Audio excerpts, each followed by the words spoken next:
Hello guys! We are now going to Pampanga for my birthday weekend. And ayan na nga po at nasa San Fernando na po kami. May dadaanan lang po kami dito. And then papunta na po tayo, magla-lunch na po tayo sa Aling Lusing. Sabi nila, ito daw yung original na sisig dito sa Pampanga. At eto na nga po. Nandito na po kami. And super init, grabe. And ayan na nga po, si Red and Peach. Papasok na ng resto. And eto na po yung menu. Yan.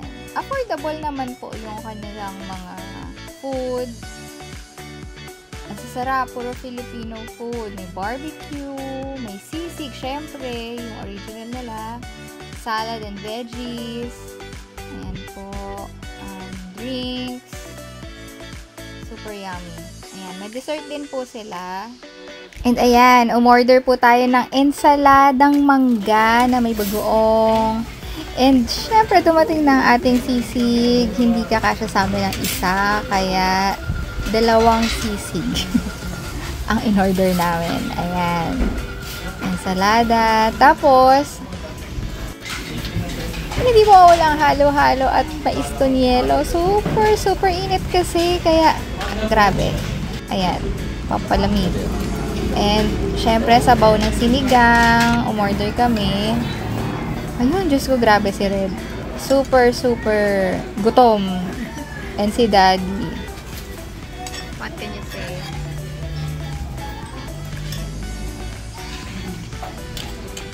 Ikaw, Daddy. Ubus agad yung isang sisig. Peach. Okay ba? Sinigang.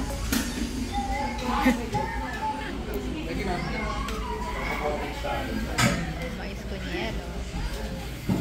Tapos, ito nga yung unang picture ng Aling Lusing. Grabe, since 1974 pa pala ito. At ayan na nga, wala na pong natira sa aming sisig. Ubos na ubos ang dalawang order. Sinisimot pa ni Red. At ayan, so, happy na siya, wala nang toyo. Si Peach, kaya ayan, pasayaw-sayaw na lang. Excited na siya mag-swimming. Oh, nag-take out na rin pala kami para tonight, masarap yung ulam namin. Ayan. May sinigang, merong bangus. Sabi daw kami sa likod. Sure. Yummy. Ano pa ba mga in-order namin? Nakalimutan ko na. Pero ayan, papunta na tayo ng San Fernando. Going to Lucas Cabin. And okay naman yung biyahe, walang traffic. And so, eto na. Andiyan na kami sa Triangle House ng Lucas Cabin. Yan, may loft sila. And yan yung kitchen. At maririnig mo na nga ang sigawan ng dalawang magkapatid. Hindi na sila nagpahinga, diretso swimming na. Ayan. Nagpalobo pa ng pocket. So nice, no? Ang ganda-ganda dito. Sobrang relaxing. Yan. Dito kami magdi-dinner later. Tonight. Yan. Alfresco. Yan. Ito naman yung... Ayan, si Daddy. Busy sa kanyang drone.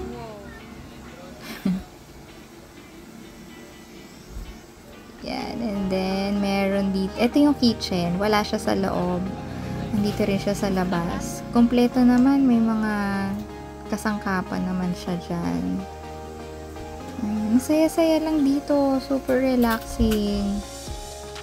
Yan. And ayan, akyat tayo sa loft. Makikita natin yung isa pang bed. Yan, may electric fan. Good for 2 yung bed. There.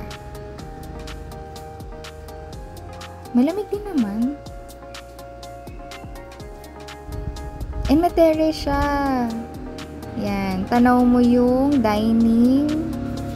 Alfresco dining. Yung farm. May farm. There you go. Sa kabila naman yung mga parking area. Tapos yung bed. Another bed. Meron din yung pull out. Sa kitchen, kompleto. May oven. Wala microwave. Pero okay lang. Hindi naman kailangan. Cups, okay naman. Refrigerator. Okay naman siya. Malamig naman. Gumagana. And yan na yung mga tinake out namin. Super nice and calming. Then, itong bed nga na to, may pull out siya. Yan. So, kasha dyan 3 or 4. Ganyan. Ayan na naman sila. Walang sawa sa swimming. Nagpe-play pa sila na stop game. Okay lang kung matamaan ko ito. And ito, night na. Magluto na si Daddy ng noodles. Yan, favorite ni Peach yan. Cheesy ramen. Hanggang kami mag-dinner.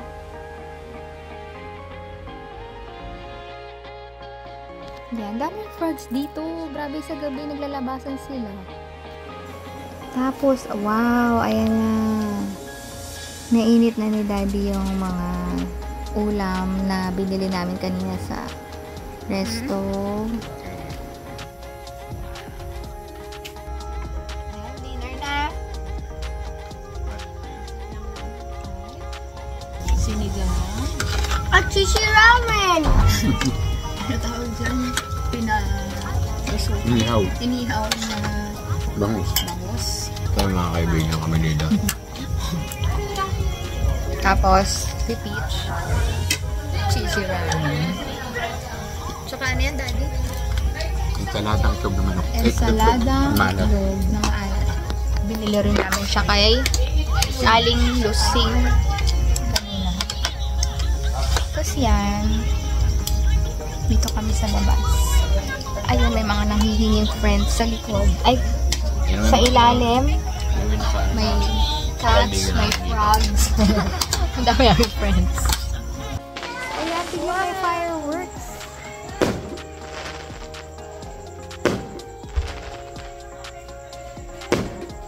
Wow! Ba't may fireworks?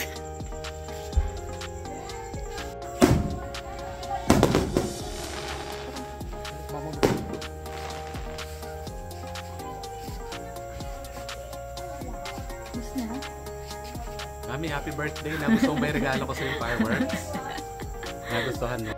Ayan, tapos next day. Wow, ito yung pagising mo, ganyan ang view. Ang ganda. Farm siya sa labas. Tapos, ayan yung dalawa. Tulog na tulog pa. So serene, grabe. Ang ganda. Ang tahimik pa ang paligid. Mga 7 AM to. Aga ko nga nagising eh. Bala ko mga 9 pa.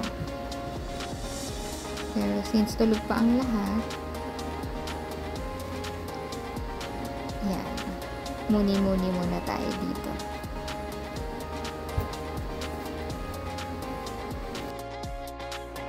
And habang tulog pa sila, inom muna tayo ng coffee. Yan, ang favorite natin. Glutaslim, nakaka-detox. Yan, lagyan muna natin ng hot water before tayo mag cold water. Para mas ma-dissolve yung powder. Yan, grabe yung mga chia seeds, diba? Masarap mamaya takbo natin sa CR. O, yun na nga, gising ng ating mga junakis. And pupunta naman tayo ngayon sa Conchings. Kasi bibili naman tayo ng lunch later. Yan, nasa Conchings na tayo. Native foods. Pasalubong. Yan. May mga pasalubong din kasi sila. Dapat kasi pupunta kami ng church. Kaso sarado pala yung San Agustin. Kaya dumiretso na kami dito sa Cochins para bumili muna ng lunch. Uy, grabe dito sa Lucas Cabin. Nakabalik na kami and nakita namin si Kuya. Dinray na yung pool kasi lalagyan niya ng bagong tubig. As in, everyday pala to. Nililinis nila yung pool. Ang galing. Tapos tutor niya tayo dito sa kabilang villa. Yan. Cloud Villa yata ito ang tawag dito. Kasi dalawa, isang Lucas Cabin, yun yung triangle. Tapos dito naman yung Cloud Villa. Inaayos din nila to kasi kakaalis lang nung isang nag-rent.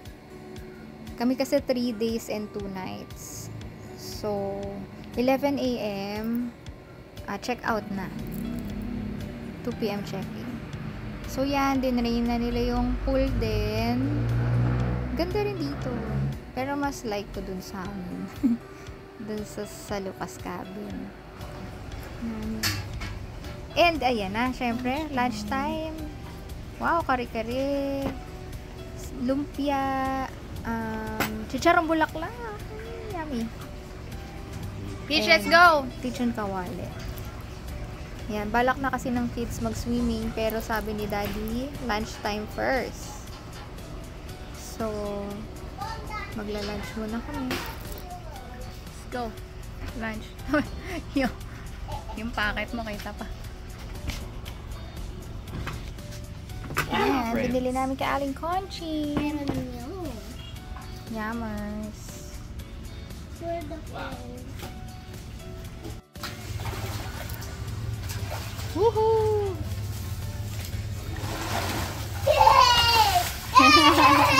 Lamig? No. No? Hindi ba lamig?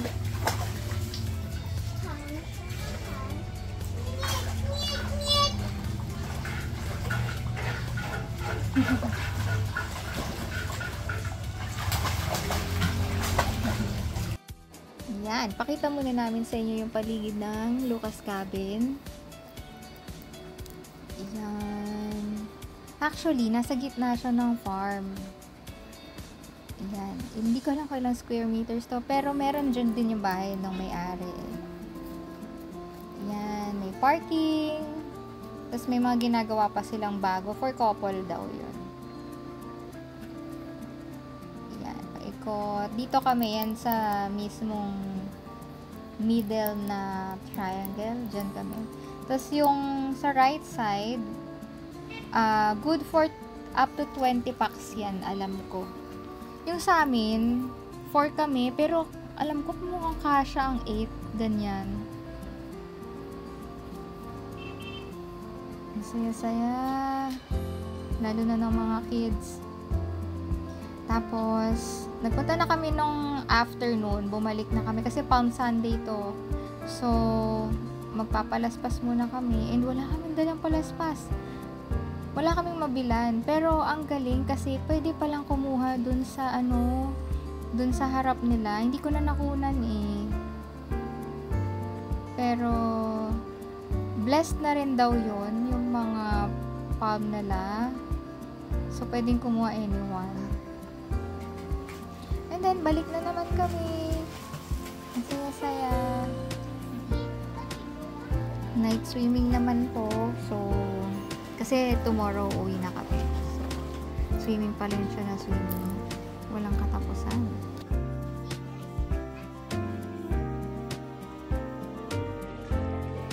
The next day, yan, sinulit na namin kasi by lunchtime, 11 a.m., uuwi na kami ng Manila.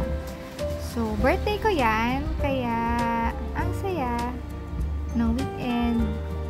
Kasama yung family, nakapag-relax, nakapag-recharge. Thank you, Lord.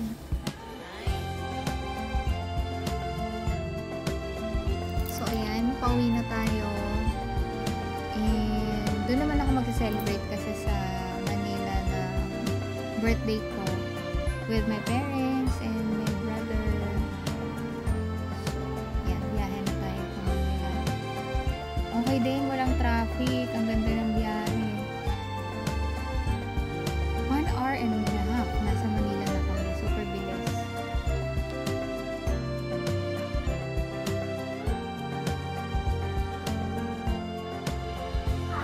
Pwede mo lang ako kamay lang.